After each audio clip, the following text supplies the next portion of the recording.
The twin moons of Naboo rose slowly over the lake country, their pale light spilling across water so still it looked like polished transparent steel. Fireflies drifted through the warm evening air, threading between the ancient columns of the Varakino estate. And somewhere across the lake, a choir of Gungan musicians played a melody so old it had no name, only a feeling. Peace. Fragile, borrowed, beautiful peace. It was the kind of night that made war feel impossible. It was the kind of night that changed everything. Senator Padme Amidala stood beneath a canopy of white naboo blossoms, her gown trailing like starlight across the stone terrace. Across from her, Anakin Skywalker, Jedi Knight, hero of the Republic, the chosen one of prophecy, held both her hands as though releasing them would cause him to drift off into the void. His eyes, gold-flecked and fierce and terrified all at once, never left hers. They had stolen this moment from a galaxy that would never willingly give it to them. They had earned it in secret, in silence, in the space between battles and Senate sessions and the endless grinding machinery of a republic slowly eating itself alive. But tonight, there would be no secrets. Tonight, they would speak their vows aloud. And they would not be alone. 20 meters away, beneath a separate canopy threaded with Mandalorian blue and silver, Obi-Wan Kenobi stood with a stillness that only a Jedi Master could maintain while his entire world was being remade. He wore no armor, no robes of the Order, only simple clothes the color of the Naboo dusk, chosen by the woman now walking toward him across the terrace stones. Satine Kryze, Duchess of Mandalore, moved with the particular grace of someone who had survived assassinations, political coups, and 30 years of a galaxy that told her idealism was a weakness. Her silver blonde hair was pinned with a single clasp of Mandalorian Beskar, a gift from her sister, Bo-Katan, sent without a note, which somehow said everything. They had chosen Naboo because it belonged to neither of them. Neutral ground, sacred ground, a planet that had seen the worst the galaxy could offer and chosen beauty anyway. Padme had offered Varakino without hesitation when Obi-Wan had come to her, quiet and serious, and said 7 words she had never expected to hear from him. Satine, and I would like to marry. Soon. She had laughed, not unkindly, and then cried, and then started planning immediately. Anakin had reacted differently. He had gone very still, the way he did when something moved him too deeply for words, and then said, "Then we do it together. Same night, same place, no more hiding."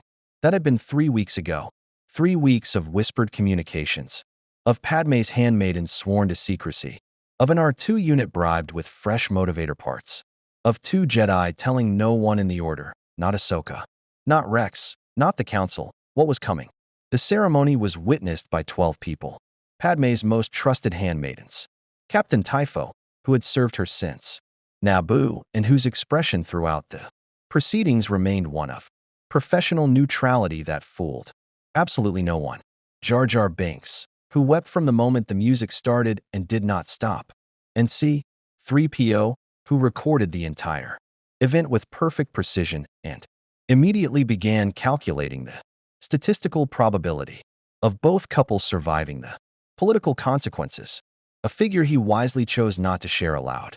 The holy man who performed the ceremony was an elderly Naboo elder who had married Padme's own parents decades before.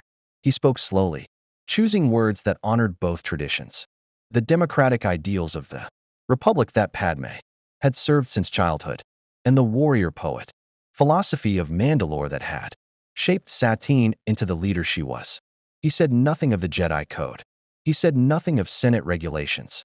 He spoke only of love as a form of courage, which was, in that moment, the most radical political statement anyone had made in the Republic in years. Anakin's hands shook slightly when he placed the ring on Padme's finger. She steadied them with both of hers, and the look that passed between them was so private and so complete that even Obi-Wan, standing 20 meters away, every Jedi sense attuned to the living force flowing through the evening air, felt it like a warm current moving through the world. When Obi-Wan spoke his own vows, his voice was low and even and unbothered by ceremony. He had always been better at action than declaration. But when he reached the end, when he said, "I choose you, Satine, above doctrine, above expectation, above every path I might have walked without you," His voice did something it almost never did. It broke. Just slightly. Just enough. Satine kissed him before he could finish. The Gungan choir played on. For exactly 4 hours and 17 minutes, no one in the galaxy knew. The Republic continued its slow unraveling. The separatist droid armies continued their campaigns. Across the Outer Rim, Palpatine continued his smiling, patient machinations in the Senate towers of Coruscant. Mace Windu meditated in the temple. Yoda walked the room of a thousand fountains and listened to the Force whisper things it had not yet chosen to say clearly. For 4 hours and 17 minutes, two couples sat together on a moonlit terrace above a Naboo lake, ate food that Padme had personally selected, and talked and laughed and said all the things that war and duty and secrecy had forced them to leave, unsaid for years. Then see, 3PO, ever dutiful, ever unfortunate in his timing, informed them that a priority HoloNet signal had arrived, encrypted, bearing the seal of the Jedi High Council. Someone knew. The lake continued its silence. The moons moved overhead, and in the golden light of the terrace lanterns, Obi-Wan Kenobi and Anakin Skywalker exchanged a look that required no force bond to interpret. The galaxy had found them. If you want to see more stories exploring the road Star Wars never took, hit that subscribe button and drop a character or scenario you'd want to see explored in the comments below. May the Force be with you. The hologram materialized above the dining table between the remains of a Naboo feast. Flickering blue light cutting through candlelight and the smell of lake flowers. And Mace Windu's expression was everything Anakin had always feared and Obi-Wan had always prepared for. It was not anger. Anger would have been easier. It was disappointment so vast and so controlled. It had cured itself into something colder, something architectural, the expression of a man who had built his entire life on a foundation he was only now being asked to examine. Masters Kenobi and Skywalker. Windu's voice was flat and precise. The Council requires your presence. Both of you. Immediately, Obi-Wan set down his wine glass with the careful deliberateness of a man who understood that the next words he spoke would matter for the rest of his life. We will return to Coruscant in the morning. Master Windu. We are currently occupied. The pause that followed was enormous.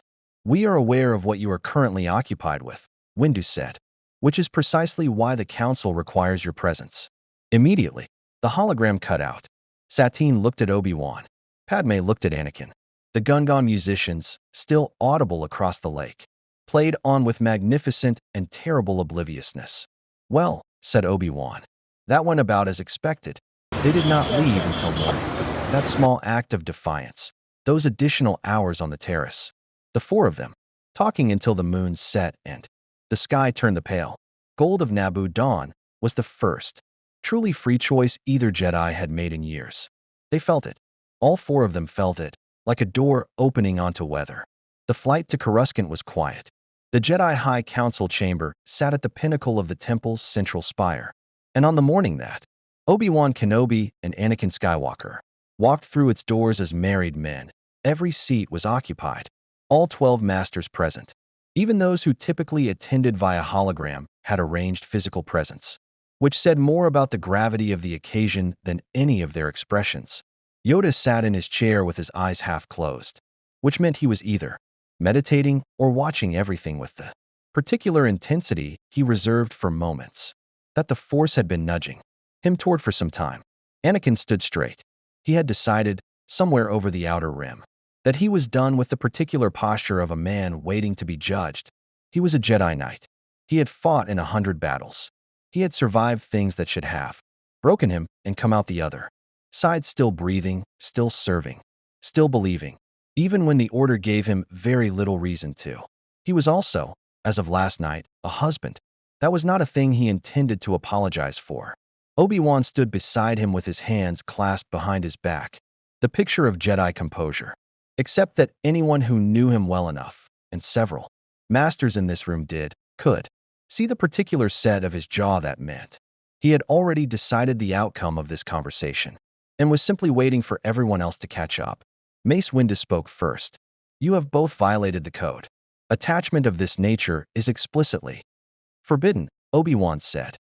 Yes, I know the passage. I helped teach it. He paused. I also know that the code was written by beings who were attempting to solve a real problem, the seductive pull of the dark side through fear of loss. I respect the intention. I am questioning whether the solution has served us as well as we believed. The chamber was silent enough to hear the wind against the transparent steel. You question the code, said Master Kyadimundi, with the tone of a man identifying a structural flaw in a building he lives in. I question the interpretation, Obi-Wan said. There is a difference. Anakin, who had prepared a speech, found he didn't need it. Obi-Wan was doing something more valuable than arguing. He was refusing to be ashamed. Anakin had spent years carrying his love for Padme like a wound he couldn't show anyone, and watching his former master stand in the center of the council chamber and speak plainly about choice and principle, without apology, without the performance of guilt, it rearranged something in him, something that had been braced for impact for a very long time.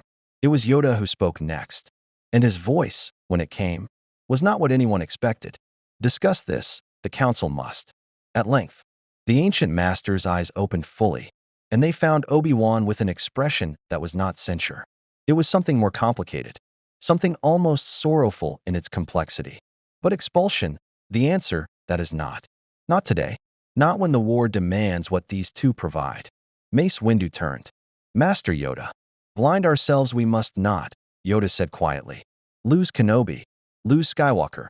Lose the war we might. He was silent for a moment, the chamber breathing around him. But unchanged, the situation cannot remain.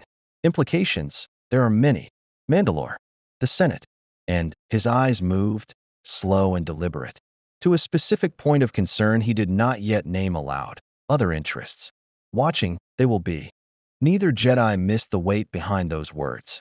The council's decision, delivered after 4 hours of debate, that neither Obi-Wan nor Anakin were present for, was not expulsion. It was not endorsement. It was something the Order had almost no institutional language for, because it had never genuinely considered the possibility, provisional standing, pending review, contingent on demonstrated judgment in the field. They were permitted to remain Jedi. They were not permitted to pretend nothing had changed. It was, by any measure, a historic compromise. It satisfied no one completely, which Obi-Wan privately considered a reliable sign that it was probably correct. What none of them knew, not Windu, not Yoda, not either Jedi standing in the corridor outside the chamber when the verdict was delivered, was that the council's deliberations had been monitored. Every word, every vote, every fracture line exposed in the Order's ancient doctrine. On Coruscant, in an office high above the Senate district, a man who smiled like a grandfather in thought, like a predator, reviewed the recording with great patience and great pleasure. Palpatine had not expected this gift, but he knew exactly what to do with it. Palpatine kept a collection of old Sith manuscripts in a private vault beneath his Senate office, not because he needed them anymore, but because he appreciated the craftsmanship. The ancient Sith had understood something that most beings spent their entire lives failing to grasp, that the most devastating weapon in any conflict was never the one you built. It was the one your enemy built for you, out of their own fear, their own love, their own desperate reaching for happiness in a galaxy that punished it. He read the intelligence report on the Naboo ceremonies twice. Then he set it down and looked out at the Coruscant skyline, 10,000 levels of civilization stacked toward a sky it could no longer see, and allowed himself a rare, private moment of genuine satisfaction. 2 Jedi, married, publicly compromised, in the eyes of the Order, emotionally exposed, politically vulnerable, and the Council, rather than cutting them loose, had chosen to keep them, which meant the Order itself was now fractured along a fault line it had pretended didn't exist for 1,000 years. He had spent years engineering Anakin Skywalker's isolation, his resentment, his secret terror of loss. That work remained valuable. But Obi-Wan's marriage to the Duchess of Mandalore, that was something new, something richer. Satine cries controlled, a neutral system that both the Republic and the Separatists had been courting for years. She was a pacifist leader with genuine moral authority and a powerful political network, married to a Jedi general. The possibilities were extraordinary. He summoned his aide and dictated 3 separate communications before the sun. had moved an hour across the Coruscant sky. The first went to a Mandalorian senator with particular grievances against Satine's leadership and a fondness for credits over principle. The second went to a journalist embedded with the Republic HoloNet news division who had built a career on stories that were technically true and strategically devastating. The third went to Count Dooku, encrypted in the manner they had used since before the war began. And it said simply, Mandalore may be available sooner than anticipated. Prepare accordingly. He did not send anything to Anakin. He didn't need to. Anakin Skywalker was a fire that only needed oxygen. The HoloNet story broke 48 hours after the Council's decision. It was not inaccurate. That was the elegant part. Every fact was verifiable. 2 Jedi Knights, in violation of the code they swore to uphold, had conducted secret wedding ceremonies on Naboo. One had married a sitting Republic senator. The other had married the head of state of a neutral system whose neutrality had been a cornerstone of wartime diplomacy for 3 years. The Jedi Order, rather than disciplining these men, had allowed them to continue serving, suggesting either that the code meant nothing or that the Order considered its best warriors above the law. The story ran for 6 consecutive news cycles. In the Senate, 3 motions were filed within a day, one demanding a formal investigation into Jedi conduct, one questioning the validity of Mandalore's neutrality given its Duchess's new personal alliance with a Republic military officer, one introduced by a senator whose name meant nothing but whose backers meant everything, calling for expanded executive oversight of Jedi deployment decisions. Palpatine responded to each development with the same expression, measured concern, reluctant wisdom, the sorrow of a man who loved the Jedi deeply and feared for the Republic's stability. He was magnificent. Padme heard about the Senate motions while she was still on Coruscant, preparing to return to her official duties, and she moved through the political fallout with the particular efficiency of a woman who had been navigating crises since she was 14 years old. She called in favors. She had quiet conversations in Senate corridors. She was precise and relentless, and, beneath all of it, quietly furious, not at the exposure, but at the machinery behind it. She knew orchestration when she saw it. The timing was too clean, the story too perfectly framed. She said as much to Anakin when he came to her apartment that evening, still wearing his Jedi robes, carrying the particular tension in his shoulders that meant he had spent the day being measured for a kind of blame he didn't know how to respond to. Someone fed this to the press, she said. Someone with access to counsel, deliberations, and a reason to want the Order destabilized. Anakin was quiet for a moment. Palpatine offered to help today, he said. He said he was concerned about how the council was treating me, that I deserved better than their judgment. Padme looked at her husband carefully. She had always had a complicated relationship with her feelings about Palpatine, gratitude, admiration, and something she had never quite been able to name that sat in her chest like a stone whenever he spoke about Anakin specifically. What did you tell him? She asked. I told him I was fine. Anakin paused. He looked disappointed. She reached across and took his hand. Ani, I need you to listen to me carefully. Whatever Palpatine says to you about the Order in the coming weeks, whatever he offers, whatever sympathy he extends, I need you to tell me about it. All of it. He looked at her. You think he's involved? I think, Padme said slowly, that our wedding was either the best or worst thing that could have happened to his plans. And I'm not yet certain which. She squeezed his hand. But I intend to find out. On Mandalore, the reaction was faster and more violent than anyone in the Republic had anticipated. Satine received the first death threat within 6 hours of the HoloNet story. The second came with a formal declaration from a coalition of Mandalorian clan leaders, pre-Vizslas allies, Death Watch sympathizers, warriors who had spent years waiting for an excuse to call Satine's pacifism a betrayal, stating that the Duchess had compromised Mandalorian sovereignty by binding herself to a soldier of the Republic.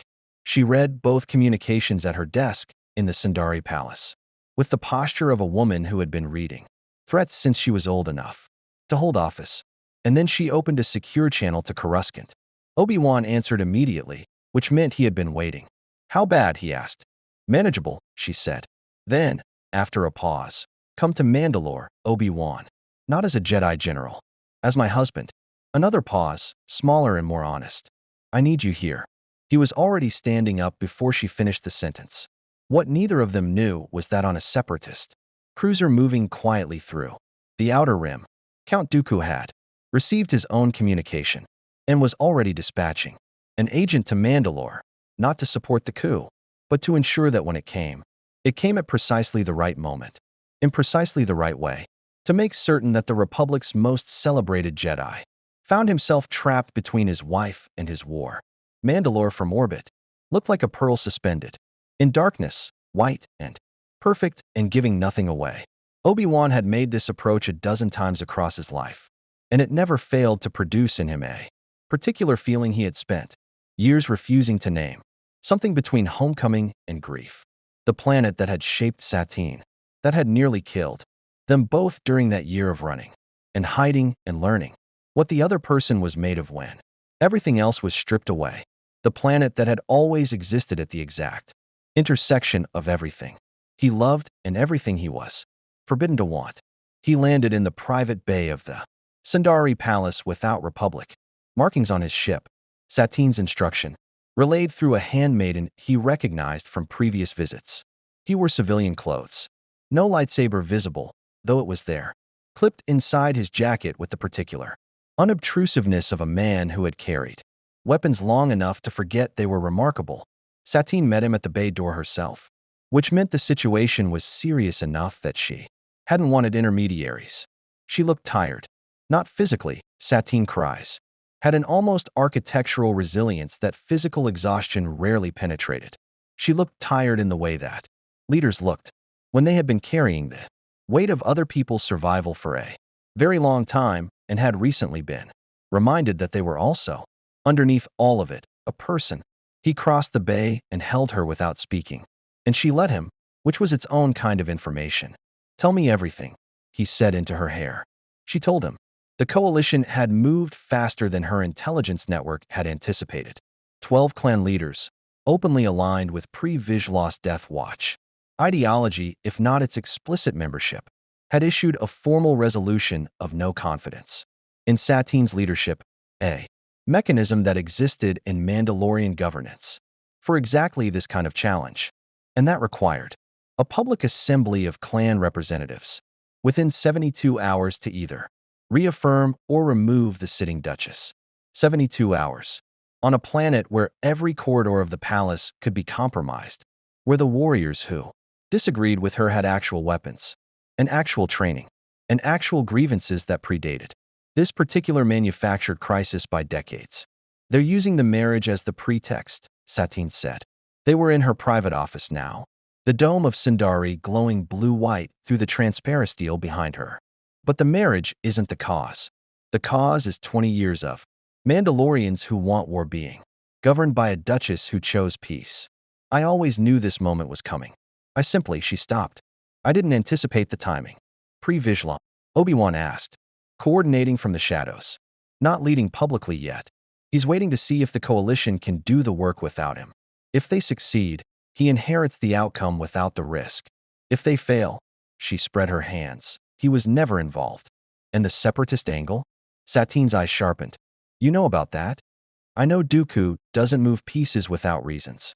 The timing of this crisis, the HoloNet story, the Senate motions, the clan coalition all within 72 hours of our wedding. Obi-Wan shook his head. This isn't spontaneous outrage. This is a coordinated sequence. Someone with visibility across Republic politics, Mandalorian internal affairs, and separatist strategy. Palpatine, Satine said. It was not a question. Satine had been navigating galactic politics since before she could vote in them, and she had long maintained a private, carefully reasoned suspicion about the chancellor that she had shared with almost no one. She had no proof. She had pattern recognition and 30 years of watching powerful men arrange outcomes they pretended to merely observe. Obi-Wan was quiet for a moment.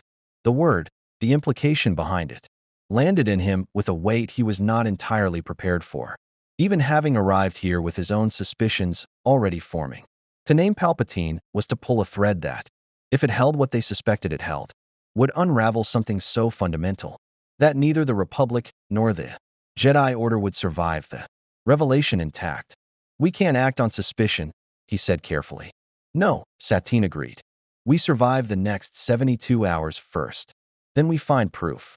The public assembly convened in the grand atrium of Sundari's civic center, a vast space of white stone and arching transparent steel that had been designed in Satine's grandmother's era to hold the entire governing population of the capital.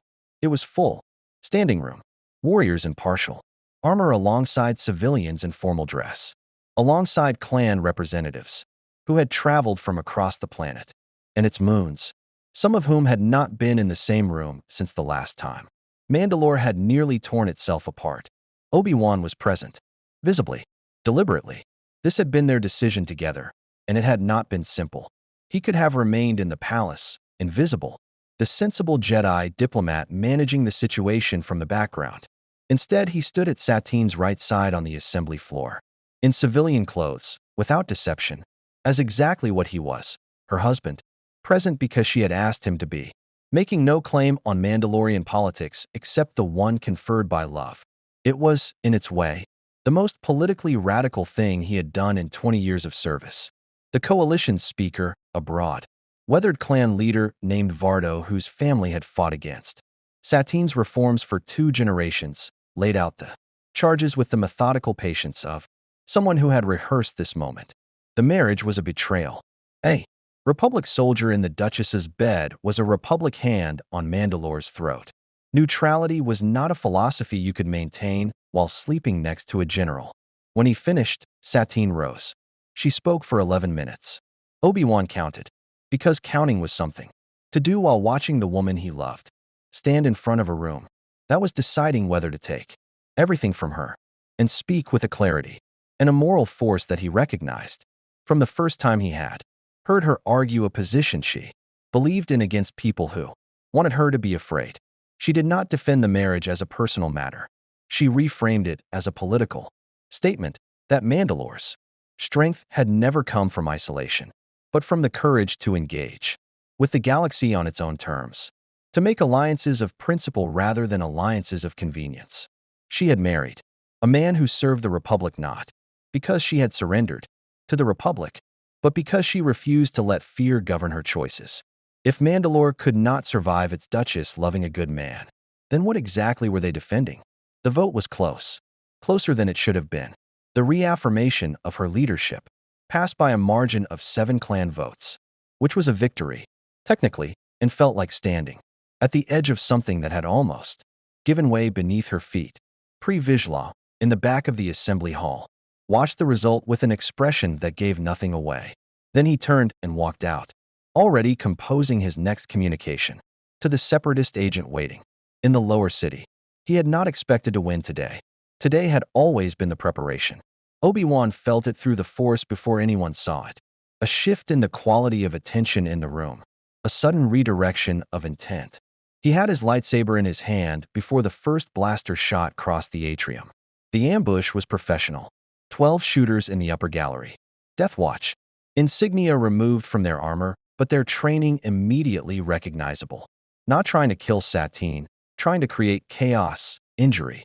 A crisis that would make the Assembly's vote meaningless and give Pre-Vizsla the justification to declare her unable to maintain order.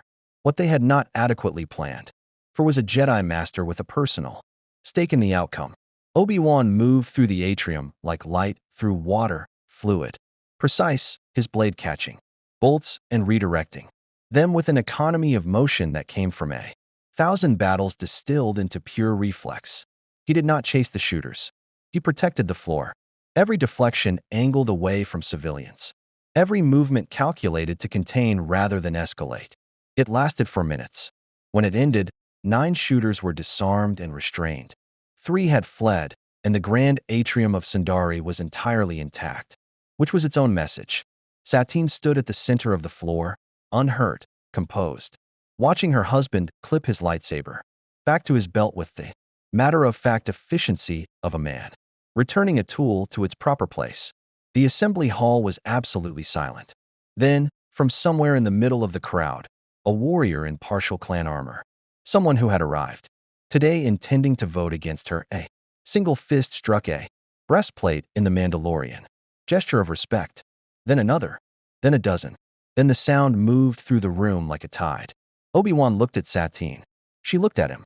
Something passed between them that required none of the words they had been saying to each other for 20 years. In his palace on Coruscant, Palpatine received the report from Mandalore and permitted himself precisely one moment of recalibration before moving to his next option. The assembly had survived. The Duchess held her position. The Jedi had performed heroically and publicly on behalf of a neutral system, which was either a political gift or a political crisis, depending entirely on how it was framed. He picked up his comlink and began to frame it. Coruscant never slept. It only changed frequencies. The daytime roar of Senate speeders and diplomatic transports, giving way after midnight to the lower, steadier hum of the city's true machinery, the freight haulers and maintenance droids and the 10,000 anonymous lives that kept a planet city functioning while its politicians and warriors rested. Obi-Wan had always found something honest about Coruscant after dark. It was the only time the place showed you what it actually was beneath the ceremony. He stood on the balcony of Padme's apartment, the safest meeting place any of them had left, which said something uncomfortable about how quickly things had moved, and watched the skylanes below, while the other three talked inside. He was listening to them and to the Force simultaneously, which was something he had learned to do in the years when multitasking was the difference between surviving a situation and becoming a lesson someone else learned from.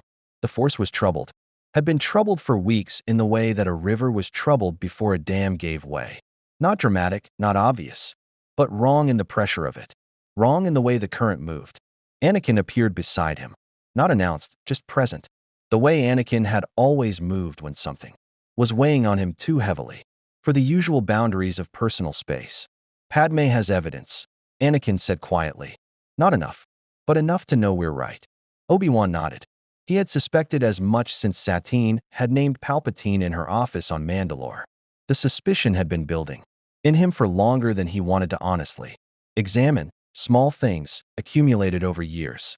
The Chancellor's particular interest in Anakin, the way he always seemed to know things slightly before he should, the texture of his influence over the Senate, smooth and total in a way that democratic institutions rarely managed without help. How much evidence? Obi-Wan asked. Financial records, mostly. Payments that route through 6 different shell companies before they disappear. But Padme traced the origin points.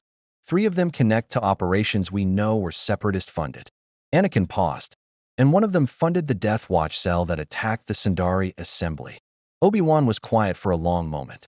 Below them, a freight hauler moved through the skylane with the patient indifference of a machine that had no investment in the conversation happening 40 stories above it.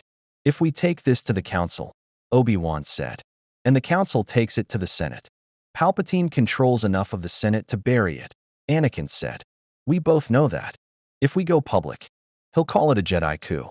2 compromised Jedi, already under investigation for code violations, manufacturing evidence against the Chancellor to protect their political interests. Anakin's jaw tightened. He's already set the narrative. Whatever we do, he's built a version of this story where we're the villains. It was, Obi-Wan reflected, a genuinely elegant trap. The marriages, their own choices, their own act of love and honesty, had become the mechanism of their discrediting. Palpatine hadn't manufactured their vulnerability. He had simply waited for them to create it themselves and then built walls around it. He's been planning this for a very long time, Obi-Wan said.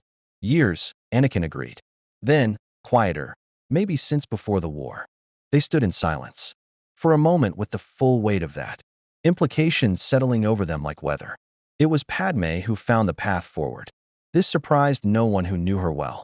She came to the balcony with Satine and laid it out with the precise, unadorned clarity that had made her one of the most effective political minds in the Republic since. She was 16 years old. They could not use the financial records directly. Anakin was right. The narrative was already poisoned. But the records pointed to something else. A separatist operation, currently active, that connected to 3 ongoing Republic military engagements through a chain of false intelligence reports. Reports that had sent clone battalions to the wrong coordinates. reports that had cost lives. Not a political scandal, a military one, and military intelligence, properly routed through the right channels, not the Senate, not the Council's administrative wing, but directly to specific generals with the security clearance and the moral backbone to act on it, could be investigated without Palpatine's fingerprints anywhere near the process. We don't expose him, Padme said. Not yet. We dismantle what he's built, piece by piece, until the structure collapses under its own weight. That takes time, Satine said, and he won't stop moving in the interim. No, Padme agreed, which is why we need to be moving faster. Obi-Wan looked at his wife, Satine's practical brilliance, her decades of political survival, the way she approached a problem, with both moral clarity and tactical precision, and then at Padme, who was doing the same thing from a different direction with different tools, and felt something he recognized from the best moments of his career in the field. The particular confidence of knowing that the people beside you were genuinely, specifically capable. They worked through the night, all four of them, around Padme's low table with datapads and cold CAF and the kind of focused, purposeful exhaustion that comes from doing something that matters too much to stop. Anakin, who had always processed information at a speed that sometimes alarmed other Jedi, cross-referenced military deployment, records against the false intelligence chain with an intensity that left the others occasionally pausing just to watch him work. Satine drafted communications to 3 Mandalorian clan leaders whose votes in the assembly had been genuine, people she trusted to quietly monitor Death Watch movement without triggering another crisis. Padme built the routing structure for the military intelligence, disclosure with the architectural patience of someone who understood that how information arrived mattered as much as what it said. Obi-Wan coordinated, connected threads, watched the shape of the thing they were building together, and identified the gaps before they became vulnerabilities. It was what he had always done best, not the dramatic gesture, not the singular act of heroism, but the steady, unglamorous work of holding a complicated operation together through sheer attention. At some point near dawn, Anakin looked up from his datapad and said, without particular drama, he's going to come at us directly. Whatever we do with this, he'll know it was us, and he'll respond. Yes, Obi-Wan said. I want to be ready for that. We will be. Anakin nodded. Then he looked at Obi-Wan with an expression that was younger than his years. Not the Jedi Knight, not the chosen one, but the boy who had needed a father and been given a brother and spent years not being entirely sure which one he actually wanted. I'm glad we did it, he said. The wedding. All of it. Even with, he gestured vaguely at the skyline, at the situation, at the entire complicated machinery of consequence surrounding them. I'm glad we didn't keep hiding. Obi-Wan met his eyes. So am I. Palpatine made his move at mid-morning. It did not come as a political attack or a Senate motion or another manufactured media crisis. It came as an invitation, warm, personal, conveyed through his private aide rather than official channels. A meeting, just the 2 Jedi, at his Senate office. To discuss, his aide explained, the path forward. To find, the Chancellor hoped, a resolution that served everyone's interests. Obi-Wan and Anakin went. They had discussed whether to, briefly, and agreed that refusing the invitation was itself information they weren't ready to give him. Palpatine's office was everything it always was: warm light, ancient artifacts, the carefully constructed atmosphere of a man who had cultivated wisdom across a long and distinguished life. He greeted them with the affectionate gravity of a mentor and gestured to the chairs across from his desk with the ease of someone hosting friends. I want you to know, he began, that whatever the Council's position, I have always believed in both of you. Your service, your sacrifice. His eyes moved to Anakin with the particular warmth he reserved for him alone. Your capacity for a kind of love that the Jedi have never adequately honored. Anakin said nothing. His hands were still in his lap. He was, Obi-Wan noticed, very deliberately still. Palpatine continued. He spoke about the Order's rigidity, the Senate's hypocrisy, the unfairness of a galaxy that demanded everything from its greatest defenders and gave them so little in return. He spoke about power, the power that both of them possessed, and that the institutions around them were too frightened and too small to deserve. He spoke about what a different republic might look like. under different leadership, with different priorities. He did not say anything that was explicitly treasonous. He was far too skilled for that. But the shape of what he was describing was clear. And in Obi-Wan's chest the force rang like a struck bell, urgent, clarifying, a frequency he had felt before in the presence of darkness that had learned to wear comfortable faces. It was Anakin who spoke first. Chancellor. His voice was quiet and even. With respect, we know what you did on Mandalore. The warmth in Palpatine's expression did not disappear. It recalibrated. Subtly, precisely. The way an extremely sophisticated system responded to unexpected input. I'm not sure I understand what you mean, he said. I think you do, Anakin said. And I think you should know that we're not here because we're afraid of you. We're here because we wanted to look at you clearly. He paused. We've done that now. They stood. Palpatine watched them go with an expression that, for the first time in Obi-Wan's memory, contained something that might have been genuine uncertainty. Not fear, not yet, but the particular recalibration of a strategist who had encountered a variable. He had not adequately waited. He had expected the marriages to isolate them, to make them desperate and compromised and ultimately manageable. He had not expected the marriages to make them certain. In the corridor outside, walking toward the turbolift with the measured pace of two men who knew they were being observed and refused to perform urgency, Anakin said, "He'll move faster now." "Yes," Obi-Wan said. "Good," said Anakin Skywalker. And for the first time in as long as Obi-Wan could remember, there was no darkness in it, no rage or fear or the particular desperate edge that had always lived beneath. Anakin surfaced like a current waiting to pull him under.